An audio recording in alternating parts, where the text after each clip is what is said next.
السلام علیکم۔ آج بروز پیر 11 نومبر RFI بلٹن کے ساتھ میں ہوں نارین چودھری۔ سب سے پہلے ہیڈ لائنز۔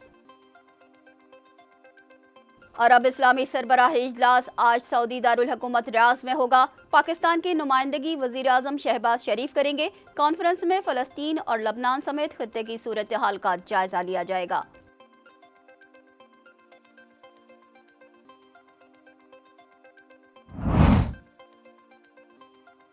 کراچی ایئرپورٹ چینی انجینئرز پر خودکش حملے کا ماسٹر مائنڈ بلوچستان سے گرفتار۔ وزیرستان کے علاقے اسپن وام میں انٹیلیجنس بیسڈ آپریشن 10 خارجی ہلاک، 8 زخمی حالت میں گرفتار۔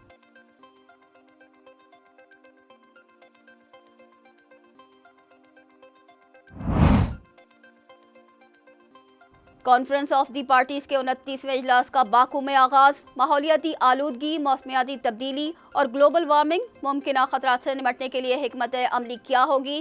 دنیا بھر سے سینکڑوں رہنما اور ماہرین آج سر جوڑ کر بیٹھیں گے۔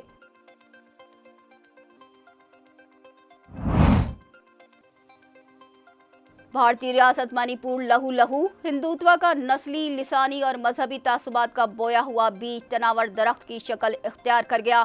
فسادات میں کوکی قبائل کے 3 افراد ہلاک، کئی گھر اور دکانیں نذر آتش۔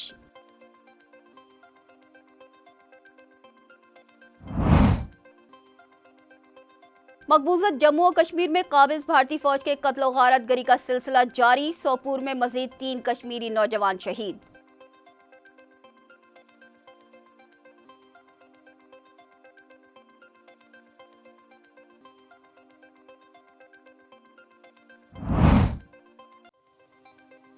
آسٹریلیا سے فتح، بھارت کو سخت جواب۔ 22 سال بعد کینگروز کو ان کی سرزمین پر ہرا دیا۔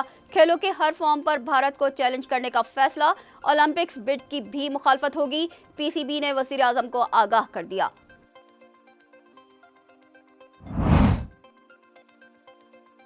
پاکستانی سرکاری ذرائع کے مطابق بھارت چیمپئنز ٹرافی کے لیے نہ آیا تو پاکستان آئندہ کبھی بھارت کے ساتھ ورلڈ کپ سمیت کسی ایونٹ میں شرکت نہیں کرے گا۔ پاکستان سے کھیلنا چاہتے ہیں، ہندوستانی کپتان روہت شرما بھی بھارتی ہٹ دھرمی کے خلاف پھٹ پڑے۔ ہیڈ لائنز آپ نے ملاحظہ کی، چلتے ہیں خبروں کی تفصیلات کی جانب۔ وزیر اعظم شہباز شریف عرب اسلامک سمٹ میں شرکت کے لیے ریاض پہنچ گئے۔ ڈپٹی گورنر شہزادہ محمد بن عبد الرحمن بن عبد العزیز سمیت دیگر اعلیٰ سعودی حکام نے پرتپاک استقبال کیا۔ وزیر اعظم شہباز شریف دوسرے مشترکہ عرب اسلامک سمٹ میں پاکستان کی نمائندگی کریں گے۔ یہ غیر معمولی سربراہی اجلاس سعودی عرب کی جانب سے بلایا گیا ہے، جس میں غزہ اور فلسطین سمیت مشرق وسطیٰ کی صورتحال پر تبادلہ خیال کیا جائے گا۔ اجلاس میں عرب لیگ اور OIC کے رکن ممالک کے سربراہان مملکت شرکت کر رہے ہیں۔ اس موقع پر وزیر اعظم کی عالمی رہنماؤں سے ملاقاتیں بھی متوقع ہیں۔ وفاقی وزیر اطلاعات و نشریات عطا اللہ تارڑ اور وزیر اعظم کے معاون خصوصی طارق فاطمی بھی ان کے ہمراہ ہیں۔ کراچی ایئرپورٹ سگنل پر چینی انجینئرز پر خودکش حملے کے ماسٹر مائنڈ کو بلوچستان کے علاقے وندر سے گرفتار کر لیا گیا ہے۔ بلوچستان کے مختلف علاقوں میں انٹیلیجنس بیسڈ آپریشن کے دوران 2 خودکش حملہ آوروں سمیت 6 دہشت گردوں کو گرفتار کر لیا گیا۔ ضلع لسبیلا سے 2 خودکش حملہ آوروں کو گرفتار کیا گیا۔ حملہ آور کراچی میں سیکیورٹی فورسز اور غیر ملکیوں کو نشانہ بنانا چاہتے تھے۔ بلوچستان کے دیگر مقامات سے بھی 4 دہشت گردوں کو گرفتار کیا گیا، جبکہ کراچی ایئرپورٹ سگنل پر خودکش حملے کے ماسٹر مائنڈ کو بلوچستان کے علاقے وندر سے گرفتار کیا گیا ہے۔ کراچی میں جناح انٹرنیشنل ایئرپورٹ کے قریب سگنل پر خوفناک دھماکے میں 3 غیر ملکی اپنی جان گنوا بیٹھے تھے، جبکہ 4 پولیس اور 2 رینجرز اہلکاروں سمیت 17 افراد زخمی ہو گئے تھے۔ شمالی وزیرستان میں سیکیورٹی فورسز نے انٹیلیجنس بیسڈ آپریشن کے دوران 10 خارجی دہشت گردوں کو ہلاک جبکہ 8 کو زخمی حالت میں گرفتار کر لیا۔ ISPR کے مطابق شمالی وزیرستان کے علاقے اسپن وام میں سیکیورٹی فورسز نے انٹیلیجنس بیسڈ آپریشن کے دوران دہشت گردوں کے ٹھکانوں کو نشانہ بنایا۔ شدید فائرنگ کے تبادلے میں 2 خارجی دہشت گرد جہنم واصل کیے گئے۔ سیکیورٹی فورسز نے دوسری کارروائی میں دراندازی کی کوشش ناکام بناتے ہوئے 2 خارجی دہشت گردوں کو ہلاک کر دیا۔ اسپن وام میں ہی سیکیورٹی فورسز کے آپریشن کے دوران 6 دہشت گرد ہلاک اور 6 زخمی ہو گئے۔ دہشت گردوں سے اسلحہ اور گولہ بارود بھی برآمد ہوا ہے۔ صدر آصف زرداری، وزیر اعظم شہباز شریف اور وزیر داخلہ محسن نقوی نے کامیاب آپریشن پر سیکیورٹی فورسز کو خراج تحسین پیش کیا۔ ISPR کے مطابق پاکستان کی سیکیورٹی فورسز اپنی سرحدوں کو محفوظ بنانے اور ملک سے دہشت گردی کی لعنت کے خاتمے کے لیے پرعزم ہیں۔ فاتح راولہ کوٹ کیپٹن حسین خان شہید کا 77واں یوم شہادت آج منایا جا رہا ہے۔ انہیں کشمیر کی تحریک آزادی میں مثالی خدمات کی بنا پر ہلال کشمیر کے اعزاز سے نوازا گیا۔ کیپٹن حسین خان شہید ضلع راولہ کوٹ کے علاقے حسین کوٹ میں پیدا ہوئے۔ انہوں نے 1936 میں جنگ عظیم دوم میں برما کے محاذ میں حصہ لیا۔ 1947 کی جنگ آزادی کے دوران گھر گھر جا کر ریٹائرڈ کشمیری سپاہیوں کی جنگ آزادی کے لیے خدمات حاصل کی۔ کیپٹن حسین خان شہید نے 26 اگست 1947 کو باغ میں ڈوگرا فوج کے ہاتھوں قتل عام کے بعد تحریک آزادی کا اعلان کیا۔ 28 اور 29 اگست کو راولہ کوٹ اور ہجیرہ میں ڈوگرا فوج کو حملوں سے بڑا نقصان پہنچایا۔ راولہ کوٹ کی بازیابی کے لیے ڈوگرا فوج نے 2000 سپاہیوں پر مشتمل 3 بٹالینز کو مشن سونپا۔ 10 اور 11 نومبر کو ڈوگرا فوج کو شدید جھڑپوں کے نتیجے میں شدید جانی نقصان اٹھانا پڑا۔ 11 نومبر کو کیپٹن حسین خان شہید تنگی گلا میں ڈوگرا فوج کے ساتھ جھڑپ کے نتیجے میں شہید ہو گئے۔ کیپٹن حسین شہید کو کشمیر کی تحریک آزادی میں مثالی خدمات کی بنا پر ہلال کشمیر کے اعزاز سے نوازا گیا۔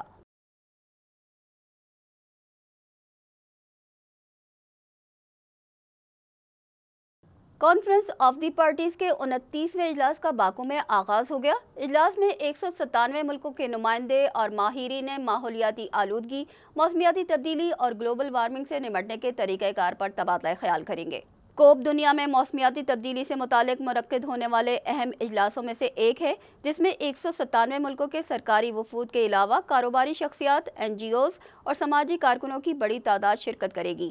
سائنسدانوں کی جانب سے جاری کیے گئے اعداد و شمار کے مطابق سال 2024 اب تک کا گرم ترین سال بننے جا رہا ہے۔ اس اجلاس میں پاکستان، سعودی عرب، ترکی اور اسپین سمیت 100 سے زیادہ ملکوں کے سربراہان مملکت شرکت کرنے کا ارادہ رکھتے ہیں۔ یہ ایونٹ 11 نومبر سے 22 نومبر تک آذربائیجان کے دارالحکومت باکو کے مرکزی اسپورٹس اسٹیڈیم میں منعقد ہوگا۔ باکو کانفرنس سے توقعات کی جا رہی ہیں کہ مزید مالی وسائل فراہم کرنے کے منصوبے تیار کر لیے جائیں گے، جو صاف توانائی کو فروغ دینے اور ملک کو ماحولیاتی تپش سے پیدا ہونے والے مسائل کا مقابلہ کرنے کے لیے استعمال کیے جا سکیں گے۔ بھارت کی ریاست منی پور میں مودی سرکار کے ظلم و ستم کا سلسلہ بدستور جاری ہے۔ میتی ملیشیا کے مسلح عسکریت پسندوں نے کوکی قبیلے کے باشندوں پر حملہ کر کے 3 افراد کو ہلاک کر دیا۔ مودی سرکار نے اپنے تیسرے دور حکومت میں بھارت کو نسلی، لسانی اور مذہبی تعصبات کا محور بنا دیا ہے۔ منی پور میں تشدد اور خون ریزی کی نئی لہر جاری ہے۔ میتی ملیشیا کے مسلح عسکریت پسندوں نے کوکی قبیلے کے باشندوں پر وحشیانہ حملہ کیا، جس میں 3 افراد ہلاک ہو گئے۔ حملے کے دوران 17 گھروں اور 3 دکانوں کو بھی نذر آتش کر دیا گیا۔ مئی 2023 سے جاری نسلی فسادات کے نتیجے میں اب تک سینکڑوں افراد ہلاک، 60,000 سے زائد بے گھر، جبکہ بڑی تعداد میں گھر، کاروباری مراکز اور عبادت گاہیں نذر آتش کی جا چکی ہیں۔ مودی حکومت منی پور میں حالات پر قابو پانے میں مکمل طور پر ناکام ہو چکی ہے۔ غیر قانونی طور پر بھارت کے زیر قبضہ جموں کشمیر میں قابض بھارتی فوج کے قتل و غارت کا سلسلہ جاری ہے۔ سوپور میں مزید 3 کشمیری نوجوان شہید کر دیے گئے۔ مقبوضہ کشمیر میں بھارت کی ریاستی دہشت گردی جاری ہے۔ کشمیر میڈیا سروس کے مطابق بھارتی فوجیوں نے شمالی کشمیر کے علاقے سوپور میں 2 روز کے دوران 3 کشمیری نوجوانوں کو شہید کر دیا۔ ضلع کشتواڑ میں بھارتی فوج نے محاصرے کی آڑ میں کارروائی کی۔ جنوری 1989 سے اب تک مقبوضہ علاقے میں سفاک بھارتی فوجیوں کے ہاتھوں 96,373 کشمیری شہید ہو چکے ہیں۔ ماسکو اور کیف دونوں نے ایک دوسرے پر گزشتہ رات ریکارڈ ڈرون حملے کیے۔ روسی فضائی حملوں میں 5 افراد ہلاک ہو گئے۔ گورنر مائکولائیو کے مطابق روس نے جنوبی شہر مائکولائیو میں 3 فضائی حملے کیے، جس میں 5 افراد ہلاک اور 5 بچوں سمیت 18 افراد زخمی ہو گئے، جبکہ متعدد عمارتوں کو نقصان بھی پہنچا۔ یوکرین کے صدر ولادیمیر زیلنسکی کے مطابق گزشتہ رات روس نے یوکرین پر 145 ڈرون فائر کیے، جبکہ روس نے متعدد یوکرینی ڈرون مار گرائے ہیں۔ روس اور انڈونیشیا کی جانب سے پہلی بار بحیرہ جاوا میں بحری جہازوں کی مشترکہ مشقوں کا انعقاد کیا گیا، جس میں دہشت گردوں کے زیر قبضہ جہاز کو آزاد کروانے اور آٹو پائلٹ کشتیوں سے لڑنے کی مشق کی گئی۔ روس اور انڈونیشیا کے بحری جہازوں نے پہلی بار بحیرہ جاوا میں مشترکہ بحری مشقیں کی، جس میں آٹو پائلٹ کشتیوں کا مقابلہ کرنے کے لیے خودکار توپ خانے اور چھوٹے ہتھیاروں سے فائرنگ کی تربیت بھی دی گئی۔ بحری جہازوں کے مشترکہ دستوں نے مشکوک جہازوں کا معائنہ کرنے کے ساتھ ساتھ نقل و حرکت اور مواصلات کی مشق بھی کی۔ مشترکہ کاموں کی مشق کے لیے ڈیک ہیلی کاپٹروں کا استعمال بھی کیا گیا۔ آئی سی سی نے بھارت کے چیمپئنز ٹرافی میں پاکستان نہ آنے کے فیصلے سے پی سی بی کو باضابطہ طور پر آگاہ کر دیا ہے، جس پر حکومت پاکستان نے بھارت کو بھرپور جواب دینے کا فیصلہ کیا ہے۔ پاکستان نے بھارتی ہٹ دھرمی کا ہر فورم پر مقابلہ کرنے اور اپنے موقف پر ڈٹ جانے کا فیصلہ کیا ہے۔ پی سی بی ذرائع کا کہنا ہے کہ چیمپئنز ٹرافی کا پورا ایونٹ پاکستان میں ہی ہوگا۔ حکومت نے سخت موقف اپناتے ہوئے کہا ہے کہ اگر بھارت نے چیمپئنز ٹرافی میں شرکت سے انکار کیا تو پاکستان آئندہ کبھی ان کے ساتھ میچ نہیں کھیلے گا۔ پاک بھارت تعلقات کی بہتری تک کسی بھی ٹورنامنٹ میں قومی ٹیم انڈیا کے مد مقابل نہیں آئے گی۔ پاکستان نے چیمپئنز ٹرافی کے لیے بھارتی ٹیم کے انکار پر کسی اور ٹیم کو مدعو کرنے پر غور شروع کر دیا ہے۔ آئی سی سی کے قانون کے مطابق اگر کوئی بھی ٹیم کسی بھی وجہ سے شیڈیولڈ آئی سی سی ایونٹ کھیلنے سے انکار کر دیتی ہے تو آئی سی سی کسی بھی ملک کو میزبان ملک کا دورہ کرنے کے لیے مجبور نہیں کر سکتا۔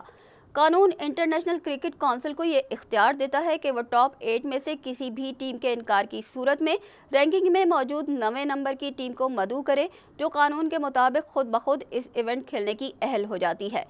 دوسری جانب بھارتی میڈیا کا کہنا ہے کہ چیمپئنز ٹرافی میں شرکت کے لیے بھارت کے پاکستان جانے سے انکار پر پاکستان بھارت کو کھیلوں کی عالمی ثالثی عدالت لے جا سکتا ہے۔ پاکستان نے 22 سال بعد آسٹریلیا کو اس کے ہوم گراؤنڈ پر ون ڈے سیریز میں شکست دے دی۔ پاکستان اور آسٹریلیا کے درمیان ایک روزہ میچز کی سیریز کا پرتھ میں فیصلہ کن میچ کھیلا گیا، جہاں پاکستانی بالرز نے شاندار کارکردگی کا مظاہرہ کرتے ہوئے 31ویں اوور کی آخری گیند پر میزبان ٹیم کو 140 رنز پر ڈھیر کر دیا۔ پاکستان نے 141 رنز کا ہدف 27ویں اوور میں حاصل کر لیا۔ کپتان محمد رضوان نے 30 اور بابر اعظم نے 28 رنز کی ناقابل شکست اننگ کھیلی۔ پاکستانی بالرز نے آسٹریلیا کے خلاف وہ کر دکھایا ہے جو دنیا کی کسی ٹیم کے بالرز نہ کر سکے۔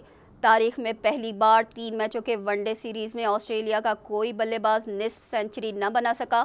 ایونٹ میں حارث رؤف نے 10، شاہین آفریدی نے 8 اور نسیم شاہ نے 5 کھلاڑیوں کو آؤٹ کیا۔ حارث رؤف پلیئر آف دی سیریز بھی قرار پائے۔ اس کے ساتھ ہی نیوز بلیٹن اپنے اختتام کو پہنچا۔ ہمیں دیجیے اجازت، اللہ نگہبان۔